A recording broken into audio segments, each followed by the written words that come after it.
Good morning. We are officially recording now. There's Pat Bodie. Good morning, Pat. Good morning. Let's see. Other board members. Yeah.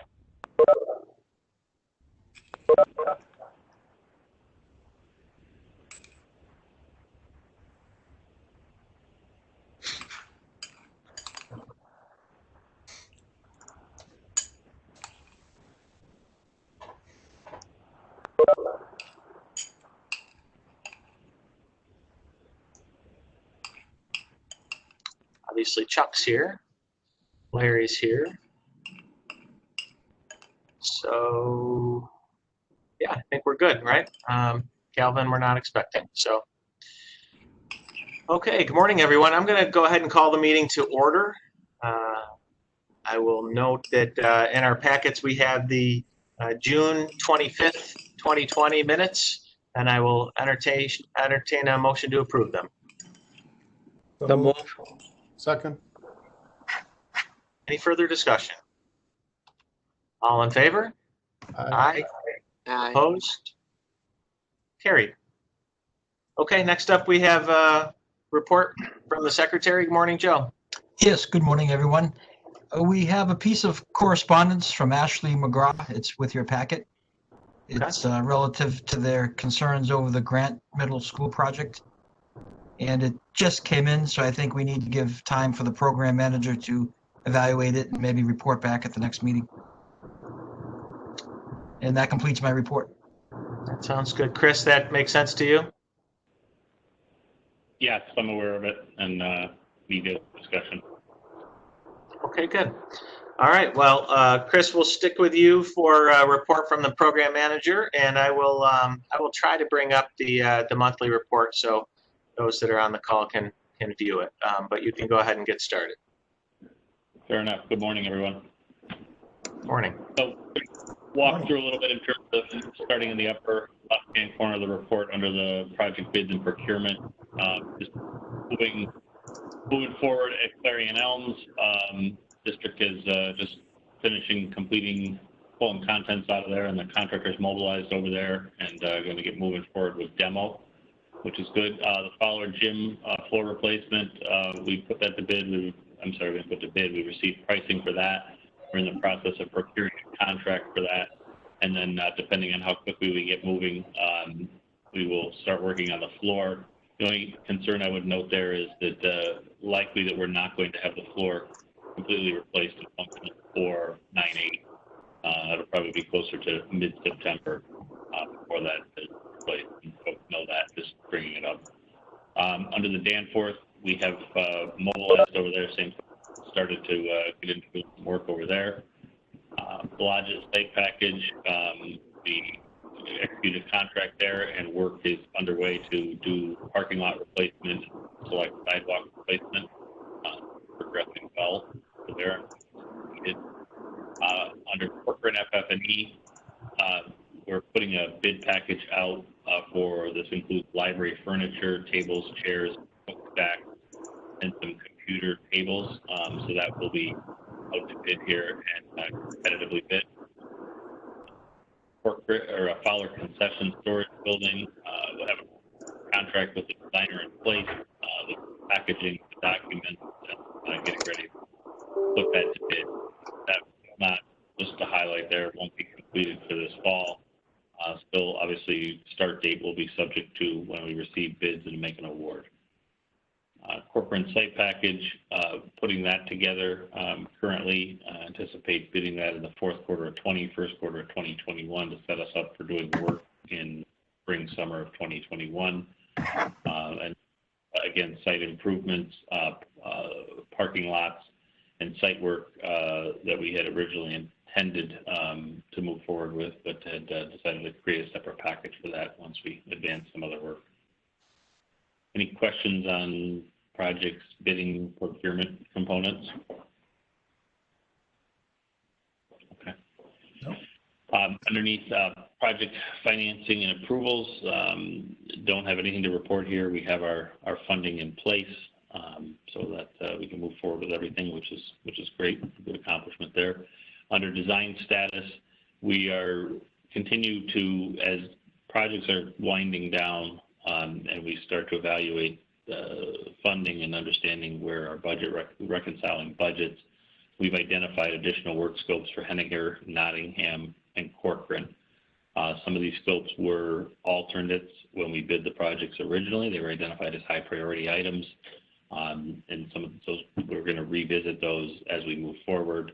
The idea there is that procurement would be towards the first quarter of 2021 as we start to develop those packages and put those together. And so that'll be some value added for those buildings and using funds that were available. Fowler interior work, as everyone knows, we bid this once. We've repackaged that, identified that the pool locker room and the storage room were the priorities there, the renovation of those spaces, and also the ADA upgrades associated with the pool locker rooms. So working to get a package put together for that. And then we also have, 4 priority alternates that'll be included in that so that if funding permits, we can do a little more over there with that one. Any questions on that so far? Hey, Chris, this is Chuck. Those additional work scopes, are those in addition to alts that were in the original packages? Some of them are the alts that were in the package. Chuck, we aren't able to do a post-bid award of alternates, so they actually have to be rebid. Okay. So yes, the answer to your question is yes. Some were alternates that were too sizable at the time of award, and as we've now are understanding funds that become available, we're revisiting those. Okay, thanks. Mm-hmm. Under construction updates, as I said, Blodgett's progressing well there and moving right along. At Grant, we still have some things there that we're working to complete. The pool lighting did get replaced in the process of evaluating that now. We have some work on the roof, the auditorium, and the library that's still lingering a bit, and working with the contractor there to get those resolved. I think we have paths forward. It's just now it's a matter of pressing and getting those things completed. Huntington, we're down to punch list there with the exception of some flooring, the VCT flooring that we put in. There was some performance issues there of the flooring, some things that we saw that gaps that were developed in flooring. So we've had to investigate that to understand whether it was a construction-related installation issue versus some existing conditions that contributed to that. That's taken a little bit of time to get our arms around that. I believe we're there with that now, and they've started to do some removals in some of the rooms and to do a replacement on that. So an unfortunate reality that we're dealing with, but we want to try and get it right over there and make sure the floors are correct. Chris? Yes. So Yeah. Grant and Huntington has been going on for a long time, and the schools have been closed, and we're still not able to fix everything. We have no idea how schools are going to reopen in September, but I would hope the expectation is these 2 schools will be complete by then. Is that possible? Yes, Pat. It is, and it's not for lack of. We've identified the issues. To be honest with you, it's been a little bit of a challenge there to get the work completed. Had some arguments about who thought what was their responsibility. We've been working through those. This floor thing at Huntington has been a challenge because we saw some issues with the floor that we weren't happy with performance wise, and then of course there's some back and forth about if it was a design issue, was it a construction related installation issue, or was it an existing condition issue? And as you can imagine, everyone has their own perspective on that. So it's taken a while to drill into that and get to the truth on it.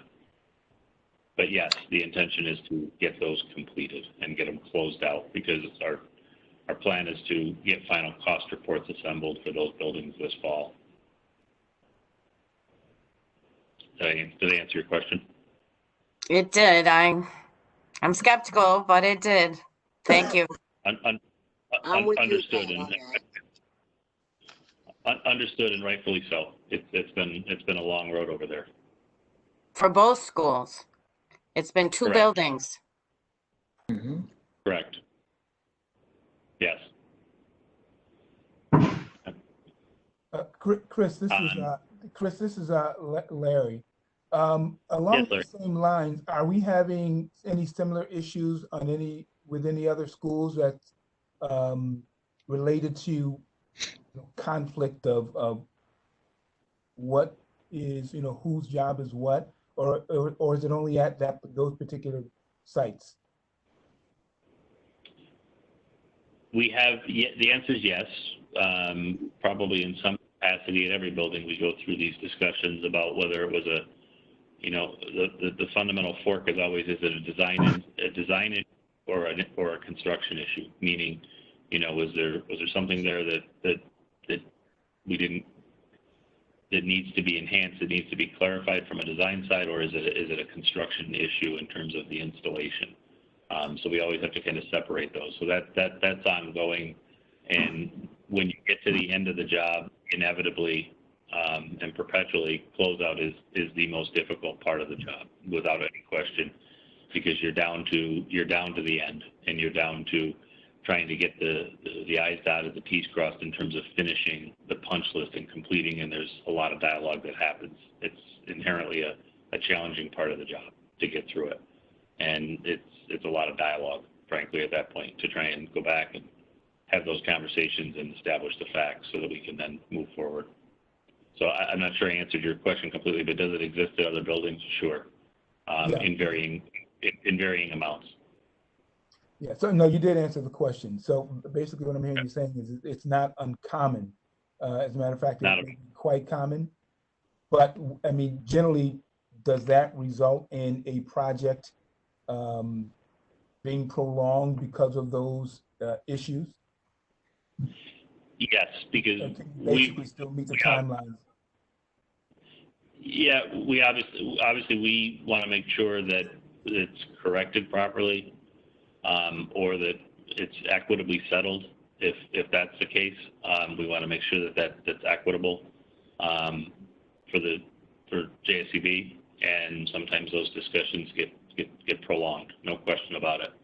And our spirited discussion always comes with it, and so that's some of what we've been working through. The issues are identified. As I said, we have a punch list for every single building, but then you get into well, that's not really mine. That's because of X, Y, and Z, and so some of those things you gotta run through. So it's challenging, no question. Sounds it. So Chris, this deal. for Huntington and Grant, it seems a little different than other constructions that we've had about the punch list, like Bellevue took a while. But this seems to be more complicated than that, that the roof at Grant still needs work on, that the painting, that the floors in Huntington. I mean, that it seems that there's other issues going on in those two buildings. Yeah, well, Grant with the roof, there was some back and forth about what we need to do is finish over there is the coping, the metal edge that you see on the top of the parapet wall, by and large. But before we put that on, there's some corrective work that we want performed up there on the roof that needs to be done. And there was some debate over whether that was an existing condition or whether that was a condition that was caused by or worsened by during the course of construction. And obviously, you can imagine the positions that each party will take. One will say, I didn't do that. And I say, well, it was a result of not protecting it, and that's why I want it replaced. And so there's some back and forth. Where that's come to an impasse a little bit was because before, I don't want them to finish putting the finished product on and then go take the finished product off again to fix something. So that's where that impasse is had. And we had a principals meeting on that just a few days ago with the principal from the roofing company and the principal from J.D. Taylor, and had some focused discussion on that. And I think we now have a path forward. all parties may not be completely satisfied with that, but it's a path forward. And then Huntington with the floors, particularly, again, we noticed and identified some gaps in the flooring, and then there was some debate as to whether, you know, an existing condition, meaning the subfloor that's underneath there that we didn't remove or was not removed as part of the project, was contributing, and so we had to engage a manufacturer's representative from the flooring company and from the flooring installer, and had some focused discussions there with the designer of record, you know, the architect, so that we got an equitable path forward to fix that. Okay, thank you. Okay, and happy to expand on that, Pat. If you know, if we need to go into greater detail, you know, we can certainly do that. Yeah. I just hope that by the time September, the 2 buildings have been done. The schools, the staff, and the students have been waiting a long time. So Yeah. thank you. No. Okay. Brighter note, Fowler site's moving along quite well. We anticipate starting bleachers next week, and by the end of August, well, bleachers will be first, and then the press box follows. They have to construct the bleachers, and then the press box will land. But we're on target there to be completed with everything over there with the Fowler site. So it'll be nice to have that one behind us. And that Corcoran, I'm going to speak to Corcoran underneath our constraints and critical section as I will for Henniger and Nottingham.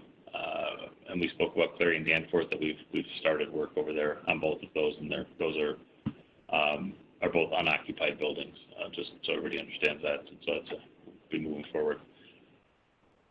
So under critical issues section, obviously we talked a little about closeout, and our focus right now is on Ed Smith, Bellevue, Grant, Huntington, and Blodgett. We rounded a corner, I believe, on Ed Smith in terms of resolving some financial issues there in terms of change management. I think we've resolved, come to closure on that as of yesterday, so I was pleased with that progress. Bellevue, same thing. We anticipate a final payment next month.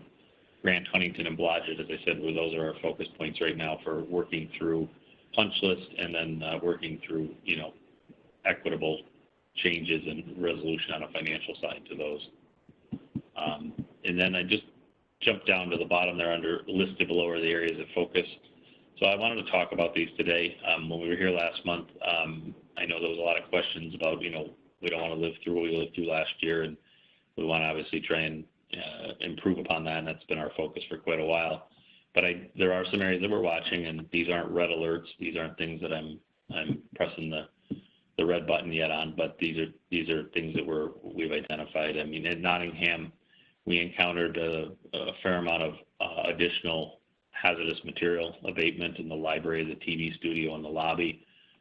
Found some vermiculite in places that we didn't anticipate it, that was buried inside of walls. So that took us off our game a little bit about that. The end run of it, though, is I don't think it's gonna. I think we'll be okay there with that.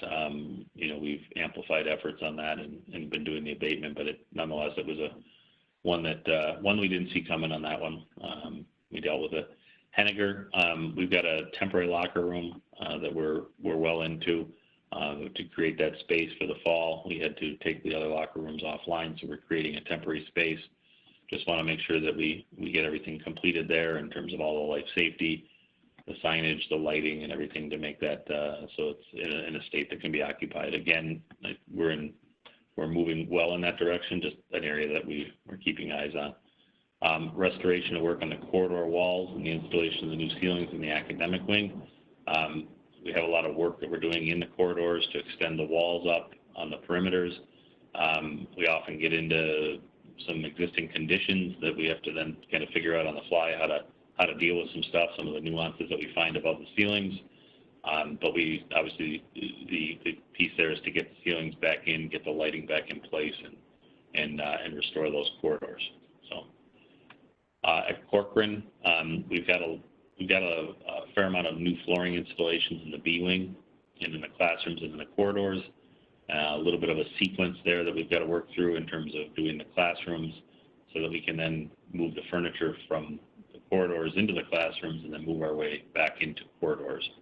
And that's just pushing to complete that.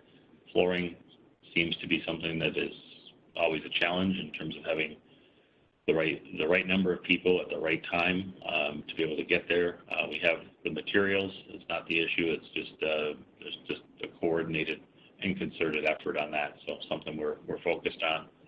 And then completion. We have toilet room renovations that we're doing both in A wing and B wing.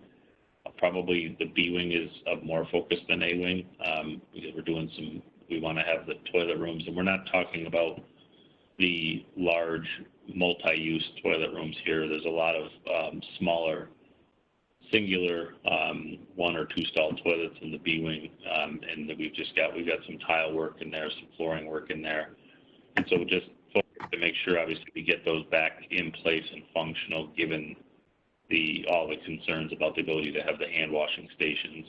So that's why that kind of rose to the surface of an area of focus. And then we replaced an air handling unit that serves B wing. That the unit is here, it's being hooked up, and it's moving forward. But again, it's just one of those items that we want to keep eyes on to make sure that we get the unit activated and balanced properly. Again, among the concerns of air quality that we're looking at. Any questions? I know I covered a fair amount of ground there, but any questions on any of that?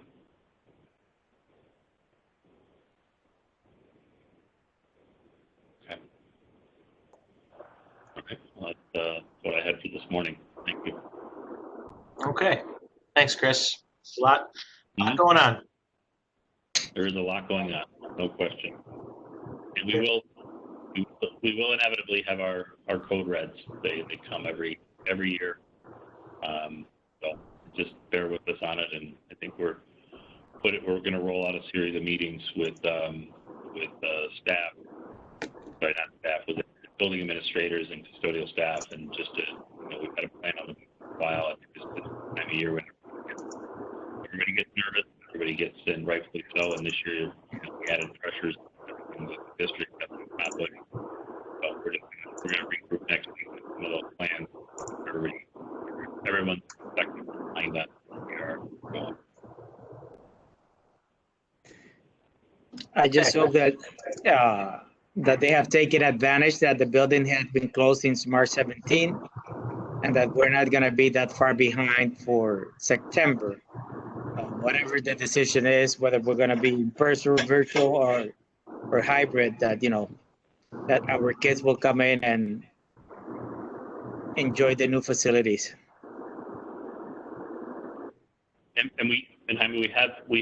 We have taken advantage of it. I'm not prepared to list areas, but we can certainly do that. But we have been able to advance work, in different areas of the building, thanks to Tom's team and the principals identify some areas. But we've done that pretty selectively because we just didn't want to take on more than what we had together. But we have used that, and it's been to our advantage.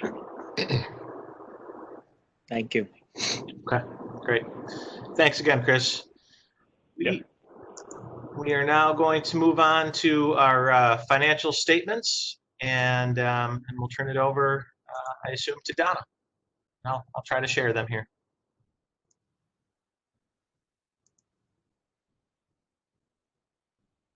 Good morning, everyone. Morning. I'm going to start on page 5, if everybody's going to follow along. Oh, great. You've got it up on the screen. Thank you, Mayor. You got it.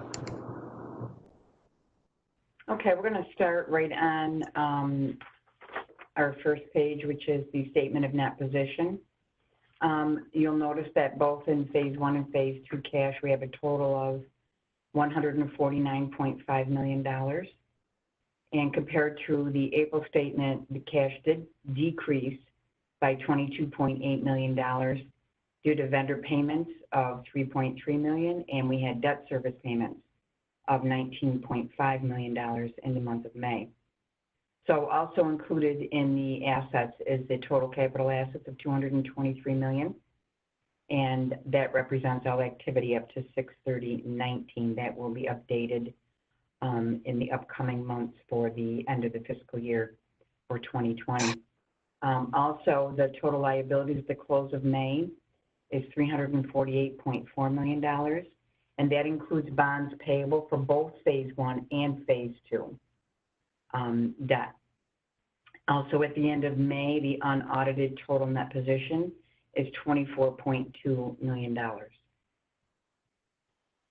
And that's it for the statement of net position. I'm going to move on to page 6, and that is the statement of sources and expenditures. And this is going to give us a breakout of the current year activity for both phases. So in Phase 1, we had, under the sources column, we have a total of pass-through from New York State funding from the district, and that would have been the district state aid that got passed through in May, a total of $10.4 million, along with the federal subsidy, which was reported in earlier months, that's $720,000 that came in from the federal government. Also, the expenditures for Phase 1 is a total of $11.7 million for both principal and interest payments that were made in May. As well as, I believe they're also incorporated in that amount is interest payments that we made last November, and the operating transfer out of $720,000, which represents the federal subsidy that was transferred out to the district that helps to pay, defer the cost of interest payments on debt service. So on Phase 2, the Phase 2 column, we have a $97.7 million that we had in bond proceeds and capitalized interest of $708,000 that we borrowed in March. The total pass-through for New York State funding from the district was $9.1 million for Phase 2, and we had the bond proceed payment of $695,000 that was reported in earlier months. And the earnings on investments has now at $1.3 million for the 1920 fiscal year. The capital outlay for Phase 2 for the current year is totaling $80.5 million, and we're at $12.2 million for total principal and interest payments for 1920. And then we also had an operating transfer in of $250,000 that was reported back in March that was to be applied to the Fowler project that came in from the district. And I'm going to move on to page 7. And page 7 shows our cash flow statement. And our cash flow statement represents the sources and disbursements on a cash basis that flow through the accounts. The actual figures are provided for July through May, and June of 2020 is projected. Basically, everything that I just said in previous pages is reflected in the May columns. We had total payments of vendor payments, and we also had the total principal and interest payments for debt service in the month of May. You'll also notice, I just want to point out that in the projected June column, that we are starting to realize some interest income again. It was it fell off the face of the earth, actually. I think it was at 0% for both April and May due to the drop in the market and the as related to the COVID issue that we have going on. But it is starting to come back a little bit, so that's good news. So then I'm going to move on to page 8.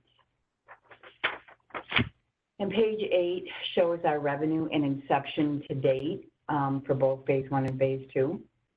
And there has been no change in Phase 1. We started out, we have our total sources are at $141.6 million, and the total expenditures are at $141.6 million.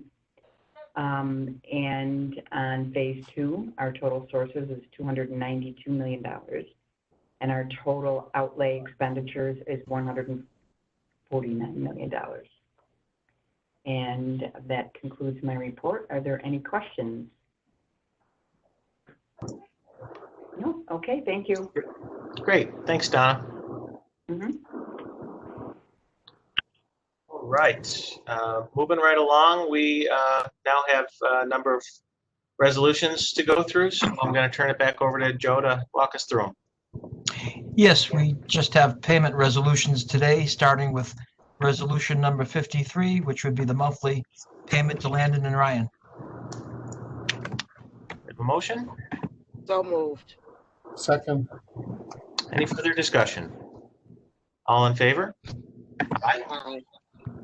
Opposed? Carried. Resolution number 54 would be the monthly payment to the Turner Construction Company. We have a motion.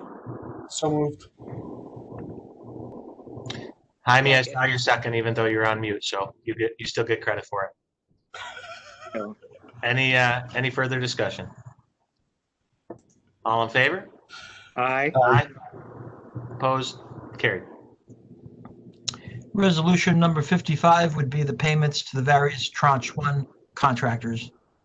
So move. Second. Any further discussion? All in favor? Aye. Aye. Opposed? Carried. And finally, resolution number 56 would be the payments for the various Tranche 2 contractors. So move. Second. Any further discussion? All in favor? Aye. Aye. Opposed? Carried. That completes our resolutions for today. Very good. Any other business to come before the board? Entertain a motion to adjourn? So move. Second. Any further discussion? All in favor? Aye. Opposed? Meeting is adjourned. Thanks, everybody. Take care. Thank you. Thank you.